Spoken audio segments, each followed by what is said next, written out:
So you said your husband got a job in 2 days, Yep. in Halifax, open working permit, and you, of course, you get a job in New Brunswick. In the employment situation, how do you find the employment situation for your husband as well as you? Now, your husband never had a day in, taken any school here in Canada, but he has no problem because he is in high demand trade. If you can talk about that too, how did your husband get a job, or how did it work out even in New Brunswick? He has to change Yes. jobs, right? So Liam changed jobs 3 times since he came to Canada. Twice Okay. in Halifax, and once we moved here. So in Halifax, he worked for one of the big companies in Yes. Halifax, in Dartmouth. And after a while, he didn't like it. Uh-huh. He worked there for a year, I think. And then the guys started talking about shipyard. By the Yeah. way, it's the biggest employer out there for his trade. True. And most of the trades, it's the biggest employer over there. If you can get Yeah. in, you're in. He said, well, I don't think I'm going to get the job. The company, I'm not going to do it. Anyway, I worked, see how you guys put the energy on me to go ahead for it. So I worked on him to get him to just say, just do it. There's nothing to lose. If you don't get it, you don't Yeah, get just it. apply. Just apply. So he got it. Same thing, within the first day, he got his job. So I'm not saying finding a job in here is easy. Like you said, we had an advantage. We speak the language. Yes. Really, French didn't help me much because nobody cares about the French in engineering. Oh, But the English part helps a lot, which is the reason why most of the newcomers organizations over here offer free English and French classes for every single newcomer. If you yeah. have the will, they will build you. Yeah. Like, they will give you everything. It's all free, it's all sponsored, it's all volunteers. So that helps people getting their language up. Once you have your language stronger, and you can communicate clearly, literally becomes finding the right opportunity for you. The worst thing you can do is going for a job that is beneath you. For once, you're never going to be happy on that job.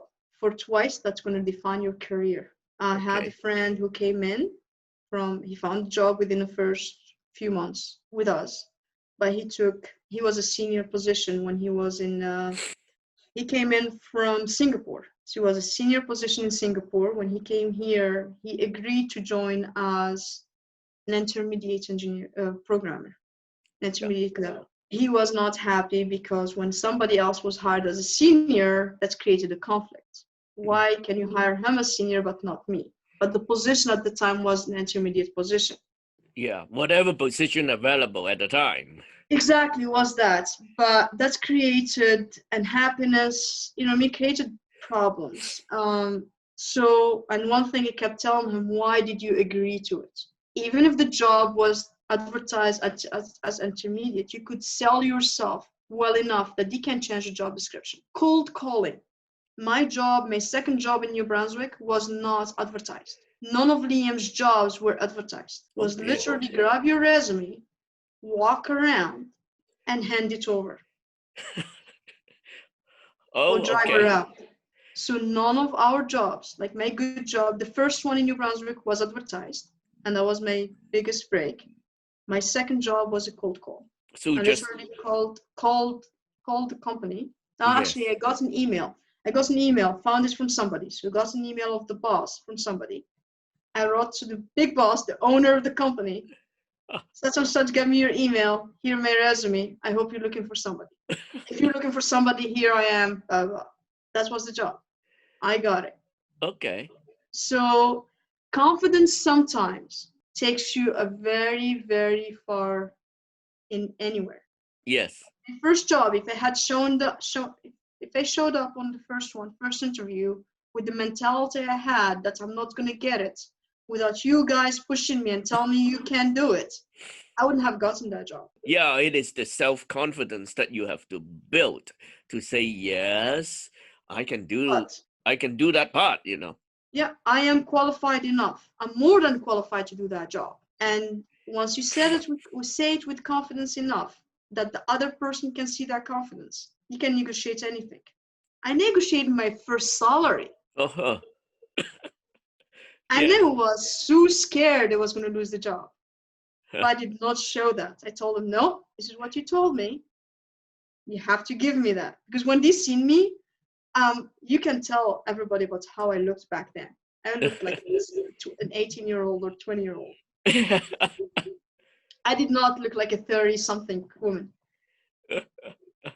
Yes, yeah, you're a young girl, you know. Well, you're Yeah. still young. You're still young, but Yes, you but really look young. I really like nobody would have ever trusted me as Yeah. in a senior position, looking at me. So I go over and they loved me. Everybody loved me. But then still my looks like, we can give her less. Originally, before they saw me, it was different speech. It was between and then it ended up on this one, this end here instead of that end here. So anyway, I negotiated my salary, and guess what? They gave me exactly what I asked for. Yeah. My dad was looking at me and was like, "Are you crazy? It's your first job. Take whatever they give you." Oh, good for you. Good for you. So yeah, confidence takes you a long way, and my husband was the same thing. Well, I helped him build his confidence before he went out. Like we work on each other. You can yes. do it. You can do it. You can do it. He says Yeah. the same thing back to me, and then you go for your interview, and then you just speak. Yeah.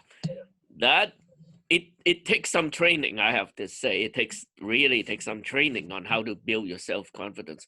And I think in the training we provide, you know, that's why we push Yeah. how to do a good presentation. Yep. You know, how we teach how to build a good portfolio, how to do interview, and how to build a good presentation. Those portfolios actually help a lot because it shows you when you go and look at them, it's like I know all of these things. Because portfolio at the end of your graduation of 2 years is literally like that. Yeah. Yeah. And you just flipping through it shows you the amount of everything. And that doesn't even include everything you knew before that. True. Okay. And just one thing to tell you actually about my first job.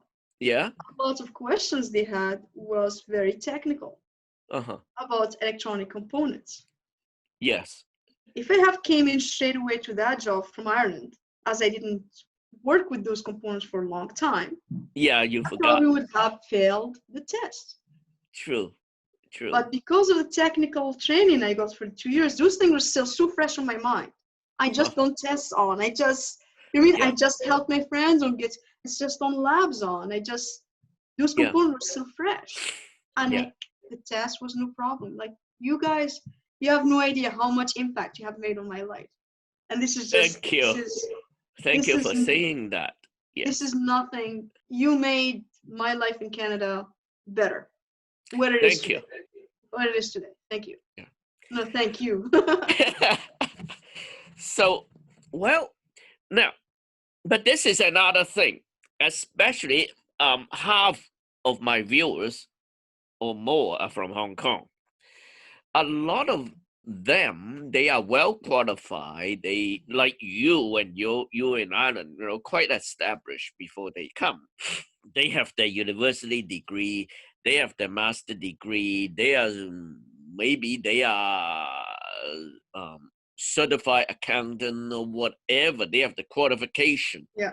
They may, like you, okay, I'm going to come to a school.